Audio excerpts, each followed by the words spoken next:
राम राम जी। आत्मा मंथन में आपका स्वागत है। अब मैं आपको 24 जनवरी 2020 को जो शनि का गोचर है, जो मकर राशि में वो प्रवेश करने वाले हैं, वो किन किन राशियों के ऊपर क्या प्रभाव लाएंगे वो मैं आपको बताने वाली हूँ। सबसे पहले हम बात कर लेते हैं मेष राशि के बारे में। मेष राशि वालों के 10वें हाउस 10th हाउस के अंदर वो शनिदेव आएंगे। ठीक है, वहाँ से वो अपनी दृष्टियाँ जो हैं उनके 3, मैंने आगे आपको बताया था कि 3 दृष्टियाँ हैं, तो मैं वो एक एक दृष्टि आपको अगर समझाऊंगी तो उसमें बड़ा समय लग जाएगा। तो मैं आपको डायरेक्ट प्रेडिक्शंस ही बता देती हूँ कि कैसे उनकी 3 दृष्टियाँ होती हैं। वो 3 घरों को देखते हैं और वहाँ वहाँ वो अलग अलग प्रभाव डालते हैं। उनकी एक तीसरी दृष्टि होती है, एक सप्तम होती है और एक दशम दृष्टि होती है। दशम भाव में बैठ के वो आपके काम को बढ़ोतरी दे रहे हैं, आपकी ट्रांसफ़र भी हो सकती है। ठीक है, और आपके काम के अंदर बढ़त दे रहे हैं क्योंकि वो उस भाव में बैठे हुए उस भाव को बढ़ा रहे हैं। तो वो आपके काम के अंदर आपको अच्छाइयाँ दे रहे हैं सारी की सारी। अगर आपका कोई भी कोर्ट केस चल रहा है या कोई केस चल रहा है आपके ऊपर, वो भी निपटने के चांसेस हैं। अगर आप राजनीति में हैं तो राजनीति के अंदर भी आपको अच्छा फ़ायदा देंगे, आप उस चीज़ के अंदर आगे बढ़त देखेंगे। और अगर आप पब्लिक में बोलते हैं या पब्लिक के अंदर बात करते हैं तो कुछ सोच समझ के आप पब्लिक के साथ बात करें या अपने शब्दों का सही चयन करके बात करें, नहीं तो आपको उल्टा कुछ ना कुछ दिक्कत महसूस हो सकती है इस चीज़ से, या आप हंसी के पात्र बन सकते हैं या आपकी बात किसी को पसंद नहीं आ सकती। अब चतुर्थ भाव में उनकी दृष्टि होने के कारण क्या है कि आपकी माता का स्वास्थ्य गड़बड़ होने की संभावना बनती है। उनको गैस रिलेटेड या नसों के रिलेटेड या पैरों में, घुटनों में, जोड़ों में उनको इस तरह की दर्द बनती है। और सप्तम हाउस को देख रहे हैं, 7th हाउस को देख रहे हैं, तो उसको देखने के कारण आपके अपनी स्पाउस के साथ भी रिश्ते में खलल पड़ सकती है। अब ज़्यादातर ये हो सकता है कि आपकी माता और आपकी पत्नी के अंदर संबंध ना बने अच्छे और उनके आपस में झगड़े हों, जिसके कारण आप बीच में पिसके रह जाएं। अगर आपका कोई बिजनेस पार्टनर है या किसी के साथ आप पार्टनरशिप में काम कर रहे हैं तो उधर भी आपका मनभेद होने के या आपका मतभेद होने के आपके चांसेस बनते हैं। तो आप एक काम करें, इन सब का तालमेल आप बना के रखें। वैसे आपको प्रॉपर्टी वगैरह के अंदर लाभ प्राप्त होता हुआ दिखाई देता है। और अगर कोई और रिश्ता आपका, जैसे रिश्ता नहीं हो रहा है या कुछ है, तो वहाँ पे रिश्ता होने की भी कुछ संभावना बन सकती है। तो आपका कहीं अफेयर है या कुछ है तो वो या कहीं बात रोक के तक पहुँची है, रिश्ते तक पहुँची है, तो उसके अंदर भी आपको, लेकिन उसके अंदर कंडीशन ये होगी कि आपको अपने जो भी जीवन साथी होने वाला है या हो रहा है उसके आपको कहना मान के चलना पड़ेगा। यानी कि आपके पार्टनर का सहयोग लेके आपको उसकी समझ से चलना पड़ेगा, तब जा कर के आपकी ये जो स्थिति है आगे बढ़ने के चांसेस हैं। उसके बाद आपका खर्च बहुत बढ़ रहा है, आपका व्यय बहुत अधिक हो रहा है, तो आपका ये जो खर्चा बनेगा इसको भी आप थोड़ा सोच समझ के कंट्रोल करके आप चलाने की कोशिश करिए कि भाई आपके लिए ये खर्चा जो है इतना ज़्यादा ना हो। जो केसेस भी सिमटेंगे या जो काम भी सिमटेंगे वो वेले फालतू के बहुत बहुत बड़े बड़े खर्चे आपके पल्ले आते रहेंगे। तो आप एक काम करें कि अपने खर्चों को बहुत ही कंट्रोल करके आप चलना, तभी आपका ये समय जो है अच्छा निकलेगा।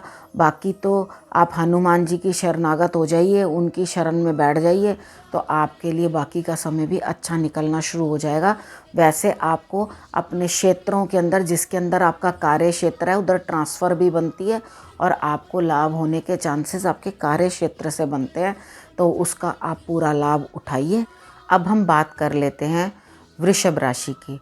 जो वृषभ राशि है उनके लिए शनिदेव जो हैं वो 9th हाउस में बैठ गए, 9वें भाव में। आप शुक्र मनाइए, आपकी ढैया गई, आपको साय ऑफ रिलीफ, शांति मिली। बहुत ज़्यादा स्ट्रगलिंग समय था, 2.5 साल आपने बहुत बुरे हाल में काटे हैं, तो ये आपके लिए अच्छा समय है।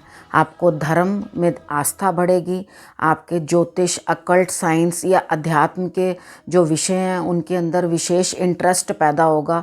आप गुरु की शरण में जाएंगे, आप अपने पिता से भी सलाह मशवरा लेकर काम करेंगे और उनसे भी आप लाभ प्राप्त करेंगे। अब उसके बाद आप छोटी मोटी यात्राएं भी करेंगे कि जैसे धर्म स्थान की यात्राएं, आपकी यात्राएं आपको सफलता प्रदान करेंगी। आपके 3 हाउसेस के ऊपर उनकी नज़र है। वो 3 हाउसेस हैं, एक 3rd हाउस, 11th हाउस और 6th हाउस। जब इन तीनों के ऊपर नज़र है तो बड़े भाई को कष्ट बनता है, छोटे भाई बहनों को भी कष्ट आपके बनता है। तो आप अपने बड़े भाई का और अपने ताया जी का विशेष ध्यान रखें, या छोटे भाई बहनों का भी आप ध्यान रखें। उनके ऊपर कुछ समय खराब आएगा, या उनकी सेहत खराब हो सकती है, या उनको बाकी और किसी चीज़ की समस्या आ सकती है, लेकिन उन लोगों को समस्या आएगी। अब रहे आपके काफ़ी सारे काम जो पेंडिंग थे, वो इस टाइम में पेंडिंग काम जो है पूर्ण होंगे, क्योंकि शनिदेव 6th हाउस को भी देख रहे हैं। वहाँ दृष्टि करने के वजह से आपके सारे शत्रु अपने आप ही नाश होते हुए दिखाई देते हैं। ऋण आपने लिया हुआ है तो आप ऋण उतार पाएंगे, और वो ऋण कैसे उतारेंगे, कहीं से धन आपको प्रकट नहीं हो जाएगा कि आपको धन प्राप्त हो जाएगा और आप वो ऋण उतार पाएंगे, क्योंकि पराक्रम का हाउस भी है, वो भी एक्टिव हो रहा है। तो आप पराक्रम करेंगे, यानी कि मेहनत आपको ज़्यादा करनी पड़ेगी। पराक्रम जो है वो बहुत ज़्यादा आपको अपना डालना पड़ेगा, तभी आपको लाभ भी निकल के आएगा और तभी आपको बाकी चीज़ों का फ़ायदा होगा। अब आप ऋण उतार पाएंगे शत्रु से, और जो रोग, यानी कि आपकी बॉडी के अंदर जो भी रोग पनप रहा था, पीछे भी आप लोगों की तबीयत काफ़ी ख़राब चल रही थी, तो आप लोग अपने आप को रिकवर होते हुए और ठीक होते हुए आप महसूस करेंगे, क्योंकि इस भाव के अंदर आकर शनि देव एक्टिव हो जाते हैं जो, तो आपके रोग और ऋण और शत्रु ये सभी को ख़त्म कर देते हैं। तो आपके लिए तो बहुत अच्छा समय है। वैसे तो आपको कोई, मुझे नहीं लगता, उपाय करने की आवश्यकता पड़ेगी, लेकिन फिर भी आप एक काम करें, क्योंकि आप तो खुद ही धर्म स्थानों के ऊपर सब जगह जाते रहेंगे, इधर उधर घूमते रहेंगे, तो आपकी यात्राएं भी बनेंगी। तो जो वैसे ही गुरु की शरण में चला गया या धर्म के, तो उसको उपाय की कोई ज़रूरत नहीं पड़ेगी। लेकिन फिर भी आप कृष्ण भगवान की आराधना करें और हनुमान जी की आराधना लगातार करते रहें, तो आपका ये समय जो है ये अच्छा रहेगा और अच्छा ही कटेगा। अब हम मिथुन राशि के बारे में बात कर लेते हैं। अब मिथुन राशि के ऊपर शनिदेव जो है अष्टम भाव में बैठ जाएंगे। ठीक है, अष्टम भाव में बैठने के कारण वो इनके कार्यस्थल, पिता का स्थान 10th हाउस को देखेंगे। 10th हाउस को देखने के कारण इनके काम में कमी आएगी, यानी कि जो कार्यस्थल है उसके अंदर दिक्कत आने लग जाएगी, पिता को परेशानी होगी, आपके पिता का स्वास्थ्य खराब रहेगा, उनको दिक्कत आएगी किसी न किसी तरीके से, और आपकी अपने बॉसेस से भी कम बनेगी। और आप जहाँ काम कर रहे हैं तो आपके अगेंस्ट कुछ ना कुछ, आपके बॉसेस को भी, अगर जॉब में हैं तो आपके बॉस को भी कोई ना कोई अननेसेसरली सिखाता रहेगा, आपके अगेंस्ट कान भरता रहेगा, और आपको बेकार में ही, जहां आप नहीं चाहते वहां पे उठाकर ट्रांसफ़र कर दिया जाएगा। अगर ट्रांसफ़र होगा तो उस साइड पे ट्रांसफ़र किया जाएगा जिधर आपको पसंद नहीं है। ठीक है, अब आपको जब ढैया आपके ऊपर आई है, ये ढैया आपके ऊपर जो आई है वो आपको परेशानी देने के लिए आई है। अब आपको पता चलेगा कि आपका कौन अपना है और कौन पराया, और ये आपके 2nd हाउस को देखेगा। यानी कि 2nd हाउस को जब ये देख रहे हैं तो ये आपका जो खर्च है, यानी कि जमा पूंजी, या जो आपके बैंक में या जो आपने अपने पास जमा पूंजी रख रखी है, उसे खर्च करना शुरू कर दोगे आप, क्योंकि वहाँ पे बिज़नेस कम हो जाएगा तो आप अपने डिपॉज़िट को छेड़ोगे। जब आप अपने डिपॉज़िट को छेड़ोगे तो आप परेशान हो जाओगे, यानी कि आपका खर्च आपके डिपॉज़िट से पूरा होना शुरू हो जाएगा। तो आप अपने डिपॉज़िट को फालतू का छेड़ाछाड़ी कम करें, और उसके बाद लिमिट में और सोच समझ के खर्चा करें, और नए नए वेंचर्स ट्राई ना करें कि भाई मैं नया काम ये शुरू कर लूँ, नया काम वो शुरू कर लूँ, क्योंकि इस समय पर तो जो ढैया वाले लोग हैं उनका पाया भी लोहे का है। तो लोहे के जो वो पाया है उसके ऊपर तो शनि जो है आपको परेशान ज़्यादा कर देंगे, समझ लो ये कहावत फिट बैठेगी कि अब लोहे के चने चबाओ, ठीक है। तो वो हिसाब से सही बैठेगी। अब इसके बाद आपका ज्ञान भी पूर्ण होगा, ज्ञान भी आपको सब पता है क्या करना है, क्योंकि इंटेलिजेंट है बुध आपका जो है लॉर्ड है, तो आपको सब मालूम है क्या करना है क्या नहीं करना। बुद्धि बड़ी तीक्ष्ण चलती है, सब चीज़ पूरा मैनेज करके चलते हो, हिसाब से चलते हो। लेकिन यहाँ पे अब आपका ज्ञान काम आने वाला नहीं है। कितना ज्ञान जो दूसरों को देते थे ना, अब वो ज्ञान बिल्कुल भी काम नहीं आएगा।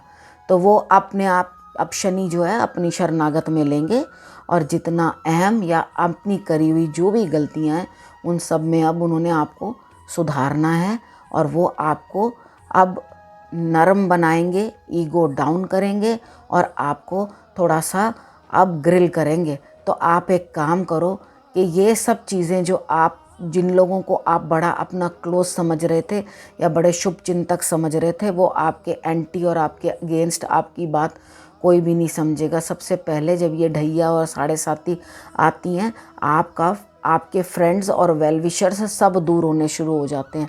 आपकी हज़ारों गलतियां निकाली जाती हैं और आपको कोर्ट कचहरी में खड़ा कर दिया जाता है ना, ये रहा गुनाहगार, ये रहा गुनाहगार, ये रहा गुनाहगार। इस तरीके से आपके साथ शुरू हो जाता है होना। तो ये चीज़ के लिए आप बिल्कुल प्रिपेयर्ड रहें, और जो मैंने आपको सावधानियां बताई हैं वो आप सावधानियां अपना ध्यान रखें। और उसके बाद आप एक काम करें कि आप हनुमान जी की शरण में चले जाएं, क्योंकि 5th हाउस को भी वो देख रहे हैं। तो आपको उसमें आपकी संतान किससे भी परेशानियां आनी शुरू हो जाएंगी। तो आप ये देखेंगे कि आप इस चीज़ के अंदर भी परेशान हो रहे हैं। तो आप हनुमान जी की शरणागत हो जाओ, और आप कृष्ण भगवान की आराधना कर लो, या आप एक लोहे का छल्ला मध्यमा में पहन लो जो नाव की कील का होता है। नाव की कील का तो पता नहीं क्या होता है या नहीं होता, लेकिन आप इस फिंगर के अंदर, जो मिडिल फिंगर है, इसके अंदर आप डाल लोगे लोहे का छल्ला शनिवार वाले दिन, तो भी आपको लाभ होगा। अब हम कर्क राशि के बारे में बात कर लेते हैं। शनि देव उनके 7th हाउस यानी कि सप्तम भाव में आके बैठ गए हैं। वहाँ पे बैठकर वो 3 भावों को दृष्टि दे रहे हैं, जो कि नवम है और लग्न है, मतलब उनकी बॉडी का पार्ट, और उसके बाद 4th हाउस, इनमें वो अपनी दृष्टि दे रहे हैं। जब वो उनमें दृष्टि दे रहे हैं तो माता की और पिता की दोनों की सेहत में कमजोरी, उनके सुख में कमी आती हुई दिखाई देती है, और जीवन साथी जिनका ऑलरेडी है तो उनकी भी सेहत कमज़ोर। आप वाहन चलाते हुए भी थोड़ी सावधानी बरतें। वैसे आपको जो भी काम है आपके, जैसे आपने कोई प्रोजेक्ट्स स्टार्ट कर रखे हैं, कोई काम कर रखे हैं, और वो स्टार्ट करने के लिए आपको काफ़ी मशक्क़त करनी पड़ेगी, यानी कि उनके अंदर से जो लाभ भी निकल के आना होगा वो भी काफ़ी डिलेड होगा, क्योंकि आपके लग्न के अंदर वो दृष्टि दे रहे हैं। तो आप खुद भी आलसी हो जाओगे और काम करने की आपकी इच्छा नहीं करेगी, काम करने का भी आपका मन नहीं करेगा। आप खुद से ही कार्यों को डिले करते चले जाओगे, ठीक है। वो कार्यों को डिले ना करके आप उन कार्यों को जल्दी करने की कोशिश करें। तो आप नहाने के पानी के अंदर अपने लिए थोड़ा दूध डाल के नहाएंगे, स्नान करेंगे, तो वो आपको थोड़ा एक्टिव करने का काम करेंगे, ताकि आप एक्टिव होकर अपने कार्यों को कर सकें। अब उसके बाद मैंने आपको जो बताया, कुछ जातक जो अनमैरिड हैं, जिनके विवाह का हिसाब किताब कुछ बन नहीं रहा, तो उनका विवाह का भी कुछ हिसाब किताब बनता हुआ इस गोचर के अंदर दिखाई देता है कि वो विवाह भी उनका हो सकता है। बाकी है कि अगर आपको अपने पार्टनर के साथ या पार्टनरशिप के अंदर कहीं ना कहीं कोई प्रॉब्लम आती है, तो आप ये प्रॉब्लम को सॉर्ट आउट करने के लिए उसी का सहारा लें, यानी कि अपने पार्टनर का ही। पार्टनर की सेहत ख़राब दिखाई दे रही है, या उनके साथ जो आपका कन्फ्लिक्ट हो रहा है या कुछ हो रहा है, तो उसको जब सॉर्ट आउट भी करना है तो आपने उन्हीं की ही सलाह लेनी है। क्योंकि कर्क राशि वाले जो होते हैं वो काफ़ी इमोशनल होते हैं, उनका दिल जो होता है वो बड़ा नर्म होता है, वो जल्दी पिघल जाते हैं, और दूसरों के लिए और माता के लिए भी उनको एक बड़ा सॉफ्ट सा कॉर्नर होता है। वो माता के दुख को भी बर्दाश्त नहीं कर पाते, या उससे खुद भी परेशान हो जाते हैं। तो जब वो 4th हाउस को भी अफेक्ट कर रहा है, तो माता की तरफ भी परेशानी को दर्शाता है। तो आप अपनी माता की भी सेहत का ध्यान रखें। वैसे भूमि, वाहन वगैरह इन सब चीज़ों के सुख वैभव जो हैं वो तो आपको दिलवा ही रहे हैं, लेकिन इन लोगों से, माता पिता से और गुरु से कुछ ना कुछ दूरी बनाते हैं। तो आप इस चीज़ की थोड़ी सी अपनी मदद लेकर उन लोगों से ही मदद लेने की कोशिश करो, यही सबसे बड़ा उपाय होता है। हनुमान जी के लिए आराधना बड़ी ज़रूरी है, उनकी आप आराधना करते रहें। और क्योंकि कर्क राशि वाले चंद्र से प्रभावित होते हैं, तो वो भोलेनाथ की आराधना करेंगे तो उनके लिए और भी अच्छा होगा। ठीक है, इसी के साथ मैं ये 4 राशियों के बाद मैं आपसे विदा लेती हूँ और फिर से नए एपिसोड के अंदर मैं आपको फिर से आकर बाकी की राशियों के बारे में बताऊँगी। नमस्कार।